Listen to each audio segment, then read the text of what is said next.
beef rap could lead to getting teeth capped, or even a reef from armed dudes on some grief crap.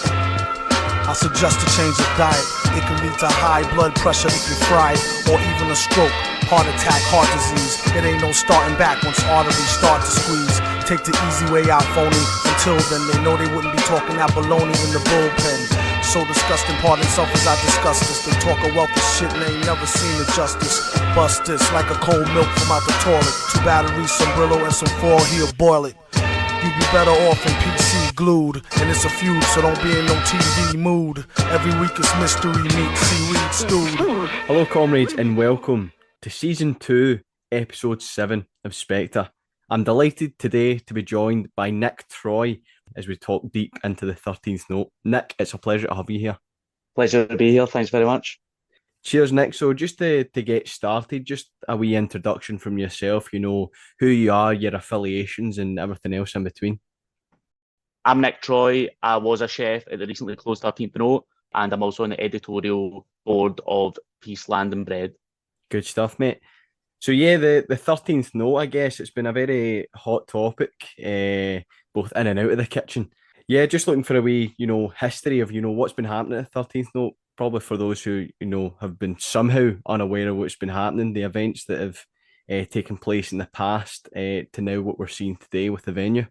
So the 13th note is it was quite a historic, culturally significant music venue in the city. Obviously, one of the places that was key in the sort of recent rise in veganism and stuff like that in Glasgow. It's existed for about 20, 30 years. It was initially owned, I believe, by Craig Tannock, who owns Mono and stuff like that, and then they liquidated in the early 2000s, which is when Jacqueline took it over. So it's as a venue, it's played host a lot of bands that went on to be quite famous and successful. Franz Ferdinand, Biffy Clyro played there, Belle and Sebastian, Goldfrapp, things like that. So when I initially went and worked in there, I was quite excited. I used to go to the Note a lot when I was younger. I've seen plenty of bands and stuff like that in the Note, and I think that was the same for everyone that worked there. Everyone generally appreciated that sort of cultural heritage and the significance of it. But working there was incredibly different. The differences from your perception of the 13th Note to actually working behind the scenes was something else, to be honest. I mean, hospitality generally is poverty pay, unstable contracts, poor working conditions, poor health and safety. But there were things with the Note that really took that to another level. We had a serious rodent infestation, which was effectively facilitated by the owner. The owner had built a stage floor on top of the kitchen. So initially, one of the major issues is structural, and literally at the building, and so that a sinkhole effectively had started to appear underneath the oven. Right, this is before I started working there, and instead of rectifying that and obviously avoiding something that could potentially seriously injure somebody, the owner decided to just build a stage floor on top of that. So when we got mice, they were you couldn't ever really control them because they literally lived under the kitchen, in a gap between the stage floor and the actual floor. So yeah, we had that issue. We had poverty pay. Most of our members in the Note were in or had very recently been in their overdraft. Most people lived in their overdraft, which obviously the whole point of us working is to sell labour to sustain ourselves, and all anyone really seemed to be doing was indebting themselves further. We had, apart from one or two members of staff, we had everyone on 0-hour contracts. The owner has since tried to claim that because there was no actual number written in, so of those of us that had contracts, there was no actual number written on the contract. So the owner's been trying to argue that means that it wasn't a 0-hour contract, despite not guaranteeing any others whatsoever. So we had major issues with that. Major issues with people not having contracts. We had we were working without breaks, or I was anyway. The kitchen were doing 12-hour shifts with no break whatsoever. We had pieces of the ceiling in the venue falling on top of people. I almost had a 180 kilogram fridge fall on me and another chef because the wheel just out of nowhere just snapped. It was old, like poorly resourced. The kitchen was poorly resourced, so these things weren't maintained. Any complaints about them were just completely ignored. So you ended up things like that happening with it. I mean, if we hadn't caught that and were able to get out of the way and invoke Section 44 of the Employment Rights Act, which allowed us to walk out if we thought there was an imminent danger, if we hadn't done that, that could potentially have fallen on us. And it's one of those service fridges, so it's waist height. Um, that like that would have like crippled or potentially killed somebody. So it's yeah, it was just major issues like that. I've sort of rabbited on a wee bit there, but I hope that sort of gives you a general view of the place was falling to bits. The pay was garbage. There was no stability with the contracts, but it was somewhere that everyone cared for beyond it just being a job, if you like. Yeah, and I guess the irony in that is that Jacqueline Fennessy was the only rat in the workplace, surprisingly. And yeah, like you say, I think it was certainly a historic venue, and I think that's shown. Obviously, we'll come on to talk about this later. The strikes and the support received from it. I think the support from artists as well who recognise its significance was truly great. So you've talked about the past of what the 13th Note from the outside used to stand for, what it was, and then very much the real conditions for workers inside. Fast forward into now, what's the current situation with the 13th Note? Currently, it's closed as of today, like recording. We have not received notice pay and that or our holiday pay. None of us have, as far as I'm aware. So yeah, it's technically closed. We are not getting any information from Jackie whatsoever in terms of she claimed to in our press statement that she was liquidating the company, but we've got no like there's been no communication with us. She's not bothered to let any of us know. So yeah, it's difficult to tell. We are obviously we've launched this campaign to try and reclaim the note. We want to take it over and turn it into a workers' cooperative, but until the lease is relinquished, we are sort of stuck in limbo at the moment. Yeah, cheers for that, Nick. I mean, yeah, again, we'll come on to talk about, a bit of fantasy and some of our actions as well. But certainly, I think it was clear to many of us, those who were on the picket line with you guys and understanding the real story of what went wrong. It was never the fault of the workers. It was never the fault of the staff there at all. It was all mismanagement, incompetence, and just an unwillingness to invest any form of capital into the 13th Note to make it better, both for customers and most importantly the workers. So yeah, with that being said, and the amount of issues that you went over, and me and you both know that's only a fraction of the issues as well. So just to talk about a bit of understanding on unionising that workplace, how that went for you guys. I think there's a lot to learn from the 13th Note and how well you've done. The fact you had to force Jacqueline to really show her hand because there's so many difficulties in organising in hospitality. Just if you can give us a wee insight into that. Well, I think like hospitality like brings like very unique challenges, I think, but in a lot of senses it also like gives you like some strengths. So because it's such a social job, it allows you to like you build hospitality employers always talk about there being like oh everyone's like one big family, and generally that's mocked and laughed at, but it is true for the people that work in the venue. Like for like one you tend to become really good friends with people, particularly because you're working like Friday, Saturday nights. You're literally spending the time where everyone else that you know outside of the industry is socializing. You're spending it with folk in work.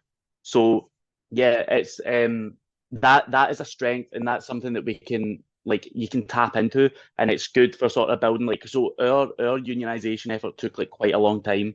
It took like we were talking about this last summer, so it took like hospitality is like it's all about I think about establishing a base, and we were able to do that over a certain period of time because you're dealing with a constant a constant what's the word? I've lost the word now. You're a constant turnover, so you get people coming and going all the time in hospitality, but because you've got that sort of like everyone's dead friendly, everyone's like becomes quite tight knit quite quickly. You're able to establish a base, and from that base, you're able to bring people in. So there's always going to be, with any organizing effort, you're always going to have a core group of people that are really like involved, and then there's always going to be people that are involved but can't commit the same level of time. Can't even necessarily remember where I was going with this, but what we were able to do is so by establishing a base, we were able to uh bring slowly build on that. And when people for example, when we were coming up to actually launching our grievance, there were some people that only joined the union in like the week and a half building up to that. They were not long in the door, but because we were able to establish that union base where people were talking about it on the bar and talking about it in the kitchen, it became like something that was like a constant part of like our workplace conversation, and it didn't become that sort of thing. A lot of people, particularly in industries like hospitality, where people generally depreciate themselves, like undervalue themselves, undervalue the job they're doing, undervalue their time. People tend to just think of unionizing as just a bit of a hassle and not really worth it. But because we'd established that base, we were able to like have that part of the constant conversation, and it just won people over. The main thing was just literally just nipping at folk all the time about it and talking about it constantly. Um, so, but yeah, so we had several incarnations of the union, and part of that was just it being this constant, like, it's easier to bring things to the fore as well when your issues are as apparent as ours are.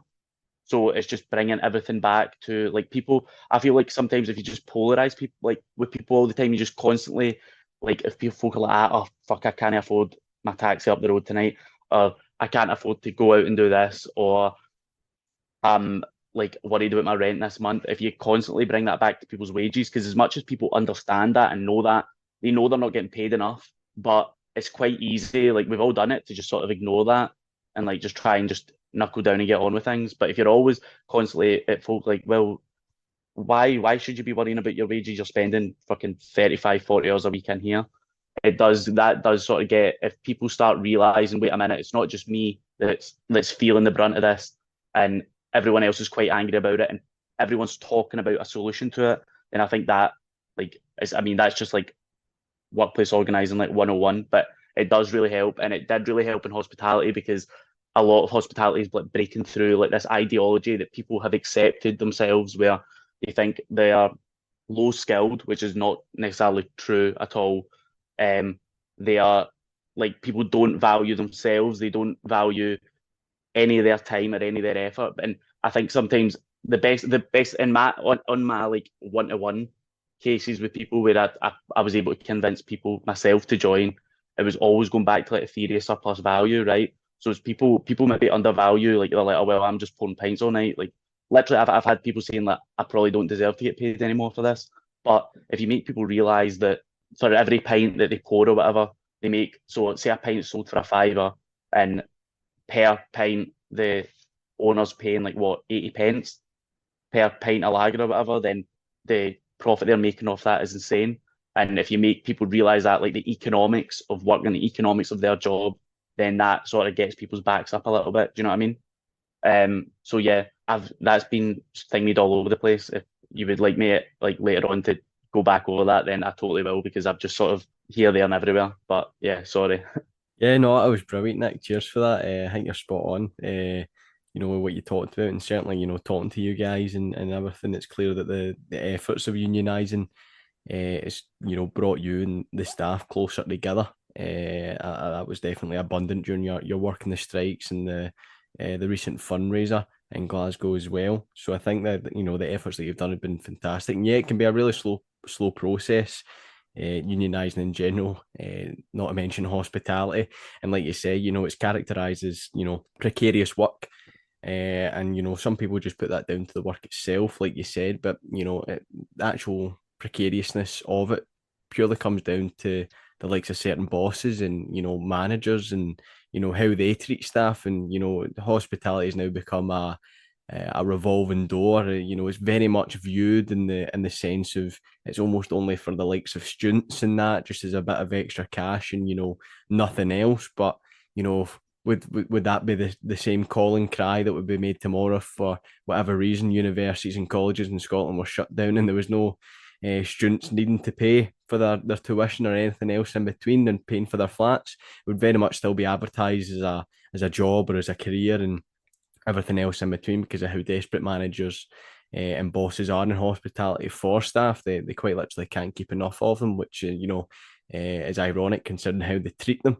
Because they know they can treat young people like that. They know they can treat young people with, anger, disdain, everything else in between because of folk needing the money. And, I think, Unite Hospitality, not just here in Scotland, but across Britain is, now showing that these bosses aren't going to get away with even the smallest of things. Are going to be held to the full account. So, no, I think you've done an excellent job in talking about the unionising efforts of the workplace. And I guess that kind of brings us perfectly on to the strikes that happened. That came from definitely the efforts of, raising several things that Fennessy chose to ignore. Just looking to see if you can give us a wee breakdown of, the strike action that you took, the public support and everything else you received from then.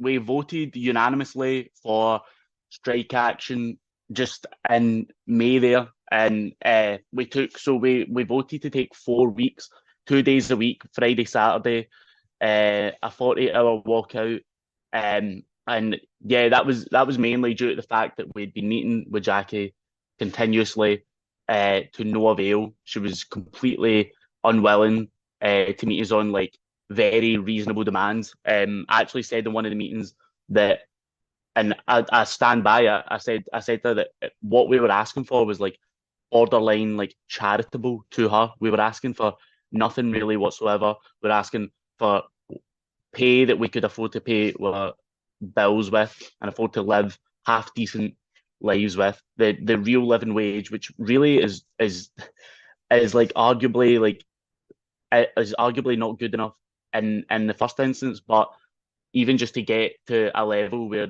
we were paid something above minimum was going to be that was the aim, and she was unwilling to meet us on that, unwilling to meet us on contracts, on contracted hours. She still, even by the time she closed there, a lot of the staff still didn't even have a contract. She was, which is make of that what you will. People working for months and months and months on end without ever getting a contract. It took me genuinely about a year to get a copy of mine because they were completely unwilling to give us copies and whatnot. So yeah, after a long period of dealing with all these issues, health and safety concerns not being addressed, we get closed down by EHO. We eventually got to the strikes.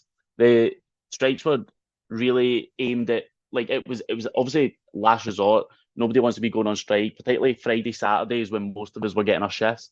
So we'd been threatened a couple of weeks before with redundancy, which was I still believe was an attempt to put us off going on strike and to bust the union in the weeks leading up. It was ironically within 24 hours of being served notice of the strike dates that Jackie started pulling people into rooms on their own and threatening them with redundancy.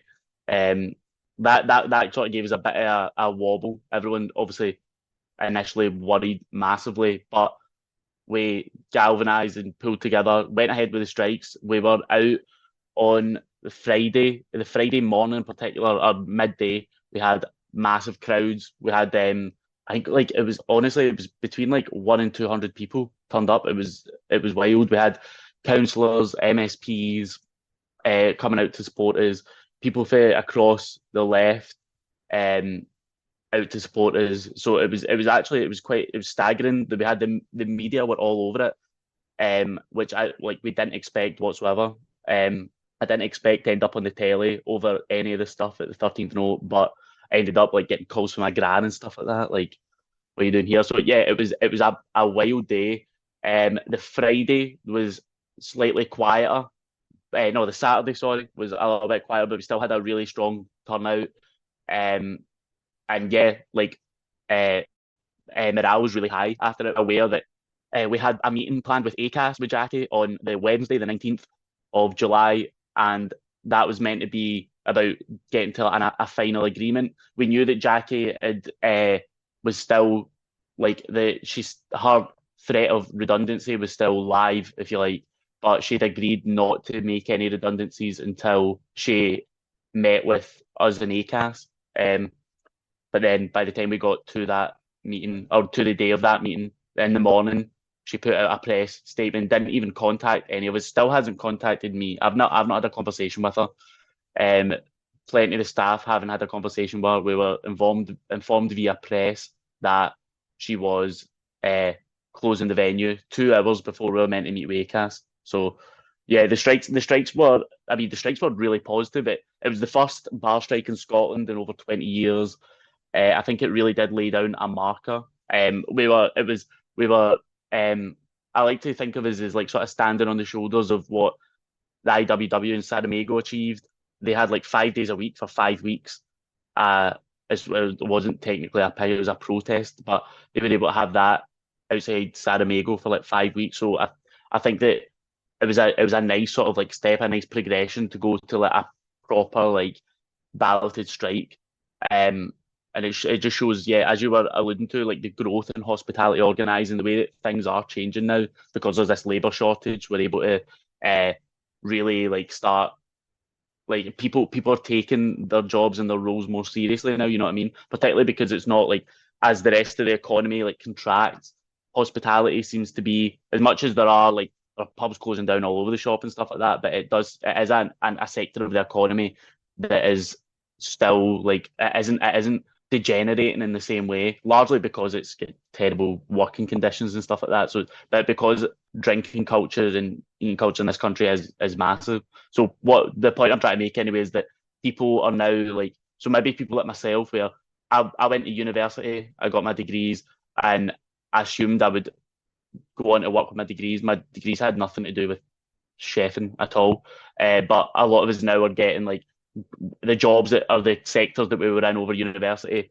or we are now struggling to get out of, and that's the same for hospitality. But it does mean that people are taking their jobs more seriously and are more willing to like organise and thing around it. So yeah, I think the strikes were a good marker. It was a good progression in what we're trying to do in hospitality. Unfortunately, it didn't get us the outcome we were looking for, but hopefully what we're doing now anyways is building on a better outcome, if you like. Yeah, that's spot on, Nick. Cheers for that. Yeah, I'd wholeheartedly agree. You know, being at the picket line for myself on the Saturday, you know, I think it was a fantastic turnout again. You know, like you said, you know, it was a very, very diverse line with folk for different trade unions, different groups, and everything else in between. So, you know, like you said, he's kind of laid down the benchmark, and from that, he's got a broad range of solidarity that's not just ended from the strike action or the closing down the 13th note. It's continued now into this campaign to return the 13th note into the workers' hands, which is superb.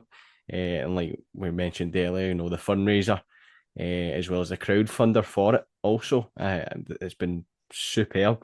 And you know, the stuff to do with the closing of the 13th note, I guess this is sort of falling on to our next point. You know, there was the closure of the 13th note. This isn't the only venue that Jacqueline owns. And as you've alluded to with her actions and how she informed people, or well, how she didn't inform people and who she went to straight away. She went straight away to the Murdoch press and instantaneously began yet again the trade union bullying and criminalisation, more so focused on Brian Simpson, one of the officers for United Hospitality, who was doing a fantastic job. I was just looking to see if you can give us a bit more insight into the closure of the 13th note and Jacqueline's, comments into the press and how she attempted to portray you guys as well as those from Unite helping you. I mean, yeah, like the closure, like and Jackie's closing statement, if you like, was just indicative of her attitude the entire time. She lied through her teeth. I mean, this is a woman that sent us the outcome to her grievance appeal in the morning, saying that she'd fixed all health and safety concerns that we'd raised in our grievance, and in the afternoon was closed by an EHO spot visit for how bad the health and safety was. Like literally on the same day, it's like you could not script it. She's a compulsive liar. She had no interest. We're talking about outside of like literally the two general managers. We had two guys in the end were sharing a general manager role for being well behaved and not joining the union. And they outside of those two, we had 100% density. Like she was, despite that, she had no interest and she had no respect for us. Right, that was clear from the start, and I think that is reflected in how she, or well, how she didn't let us know about losing our jobs. I mean, running to the press, the way she called Unite Hospitality bullies, like what she fails to understand, and I think what like the sort of petty bourgeois class, if you like, fail to understand is, because they have this sick, like, individualist outlook, uh, and don't understand like the quality and the benefits of like collectivism, if you like. They couldn't see that United Hospitality wasn't some separate entity that had like been parachuted in, but United Hospitality was like the very staff that she's sitting claiming on one hand to respect and to be really sorry for, that she's closing the venue. Like it was just honestly, it was just a cynical attempt to try and drive this wedge between us and our union that had supported us through it all. It just come back. I think that it summed her up perfectly. I think that having sat in hours and hours and hours and hours of meetings with her, where some of the things she says, like, you wouldn't even believe. I think that, yeah, the closure and the run at the press was trademark, honestly. And I would like to say, I can't say too much about the Murdoch Press article for like various issues, but I would like to say that them coming after Brian, like, Brian is doing a phenomenal job, right? Unbelievable job. Like, you see that in the victories at Cameron House, Sloane's, Brell, now the GST have get a recognition agreement. Brian's doing unreal stuff, and that's what it's the same with every social movement in history. Like, they, like, our opponents will come after our leaders, like, when they're scared, and that's exactly what they're doing with Brian. Is like, they're terrified of Brian. They're terrified of what we as a union are building and what we're going to continue building. And that was just a poor attempt. I mean, I feel like if with all the wealth that Murdoch has, to have such a that article was just such a non-starter. Like, nobody cared about it, and anyone that did look at it and anyone that did read it saw it exactly for what it was: a thinly veiled attack on trade unionism, on the democratic right of workers in this country, and just a hit piece. It was pathetic, honestly.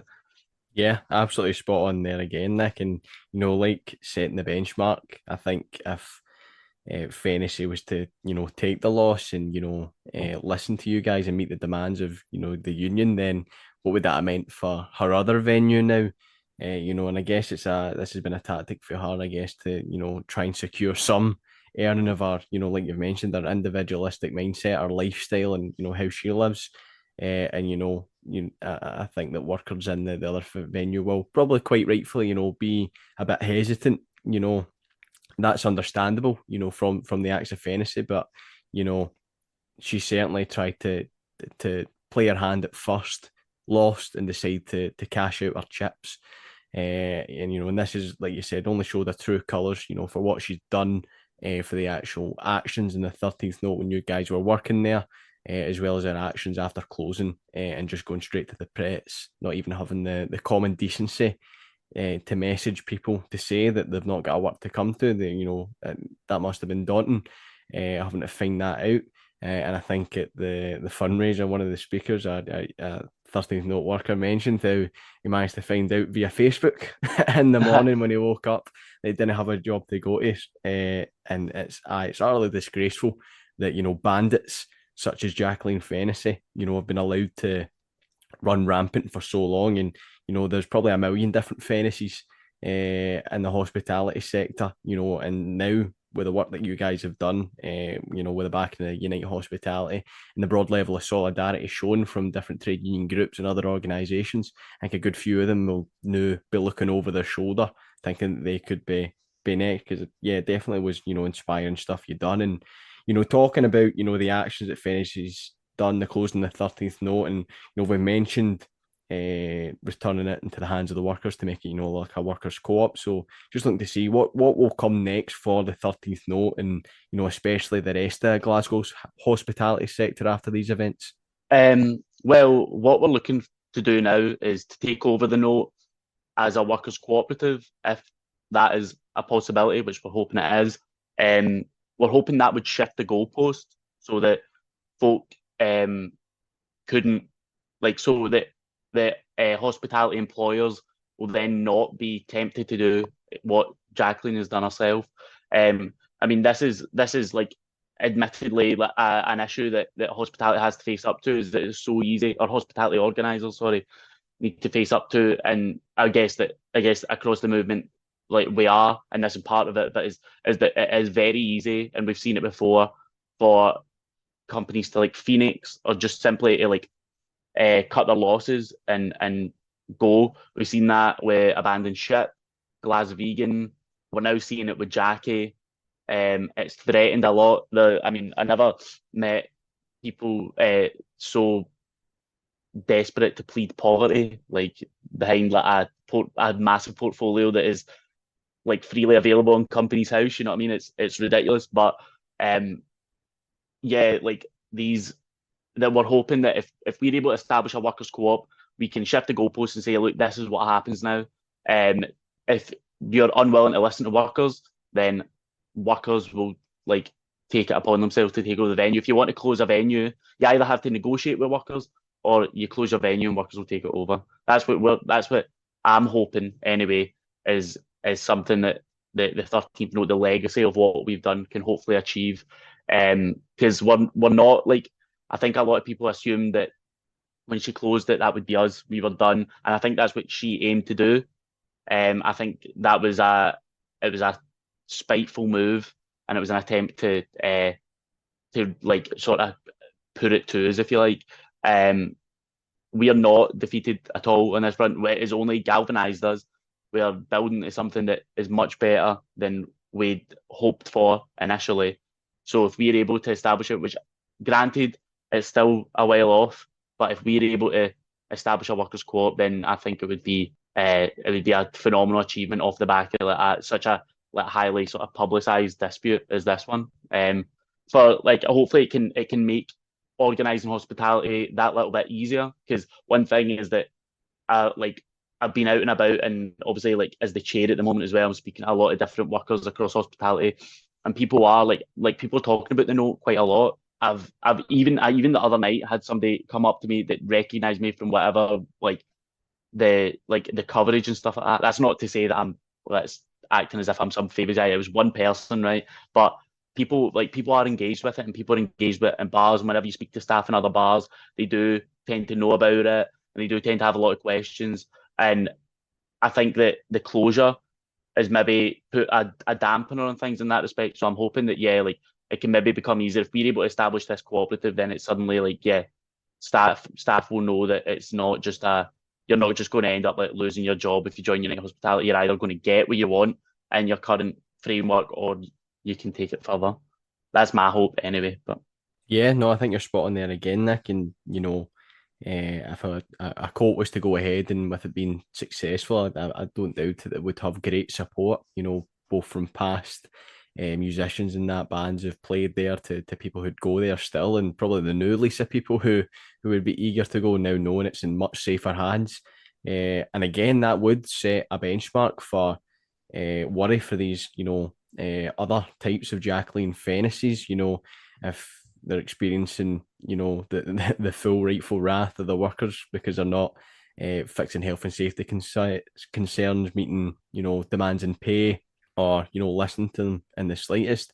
They might be thinking, well, I could shut down this venue, and I'll just focus all my resources to the one just round the corner and the next street over.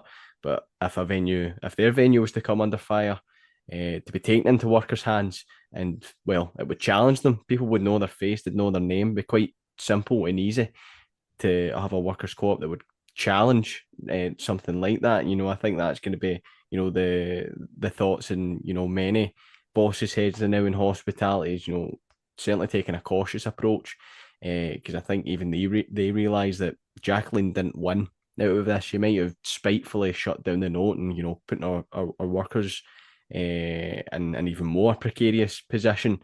But like you said, you've been galvanized by this. You have a clear goal. You know what you're wanting to do. And if the 13th note can become, that beacon for what can be achieved by hospitality workers who are, almost undervalued and aren't portrayed to amount to anything, it will show quite clearly that this is what grit, determination, and a strong level of trade unionism can be done. I think it would very much shift the goalposts, and change a lot of people's minds, especially in the hospitality sector, when so many of them are young, or they've been in a while, they found themselves in a position where they're very much dependent on just the day-to-day runnings of anything. So no, I think you're absolutely right, and I don't think there's too much else I can echo, especially from what you've said. So just looking to see if you've got any final talking points, and whereabouts can we find you and the 13th Note workers on social media, so we can keep right up to date with you. Well, 13th Note workers are at 13th Note workers on Instagram and Twitter. So you'll be able to follow our public campaign there and just everything we're doing. Personally, I'm on Twitter at NGDT77. So like just the 4 letters and then the 77. I would just actually like to make like just one final point before I go, or before we finish up, is just that for any hospitality workers that are listening, is that as much as we are told and almost like believe ourselves that the work we're doing is easy and we don't deserve any more for it, or it's just a job that you're doing in passing, the job that you're doing now facilitates the social life of everyone else. Like nobody else, like nobody can go out to the pub without you pouring their pints. Nobody can go out for dinner without you serving their food. Nobody can go to see a concert or a comedy gig or anything like that without sound engineers and bar staff and stuff like that facilitating. So I just hope that, like, from what has happened at the Note, that hospitality workers across Glasgow, Scotland, the UK, wherever, can take on board maybe what we've done, learn from where we've went wrong as well, but like realise fundamentally that like we are a core part of the economy and a core part of the social and cultural life of everyone. It's like, you might think that you might feel that the job is easy, but the job is important, and you should get your worth for that. And you should get better paid. You shouldn't be living in poverty. You shouldn't be worrying about hours and stuff like that. You shouldn't be working in unsafe conditions. You should be getting proper pay, proper contracts, and safe working conditions as a bare minimum. And if you're in the UK and you want to do that, then join Unite Hospitality. Super, Nick, brilliant. And again, thank you so much for taking the time out to come talk to us. It's been an absolute pleasure. No, thanks very much, mate. I really appreciate it. Thank you, comrades, for tuning in to another episode of Spectre. Be sure to leave us a review on whatever platform you're listening in on. And, of course, share us with your friends, co-workers and comrades. The conditions that the 13th Note in Glasgow have faced are not unique. The similar conditions that have plagued the hospitality sector in Scotland and throughout Britain for decades. What's vital for us to do is to support these workers across all areas and levels of their dispute, from their initial grievances against health and safety, conditions and pay concerns, to further escalations such as strike action and the now put forward campaign of seizing the 13th Note back into workers' hands. The hospitality sector in Scotland especially is precarious. It puts many young people who work in there in a fearful position. Fear of joining a trade union. Fear of taking any form of action or uproar against tyrannical bosses. But we have to be prepared to stand beside them, to give them strength, and most importantly, to give them the tools that they need to stand up and make the workplace a better and safer place. Bosses such as Jacqueline Fennessy have gotten away with far too much for far too long. In the description below, I'll leave the links to the Unite Hospitality Fund for seizing back the 13th Note into the workers' hands. I encourage every comrade listening to do what they can to help the 13th Note workers in any capacity in which they're capable of. Workers in the hospitality sector should not shy away from the valuable work that they produce. Without them, not a pint is pulled, not a meal is made, and not a dish is served. I'll end today's episode with a message for Jacqueline Fennessy and the many other rats in the hospitality sector who feel that they can treat their workers like shit and get away with it. Watch this space.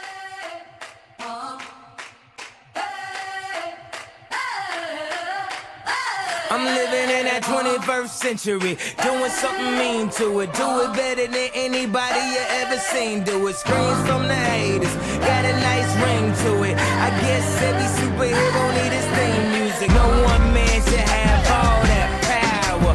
The clock's ticking, I just count the hours. Stop tripping, I'm tripping off the power. Broken, the school's closed, the prison's open. We ain't got nothing to lose, everybody we roll.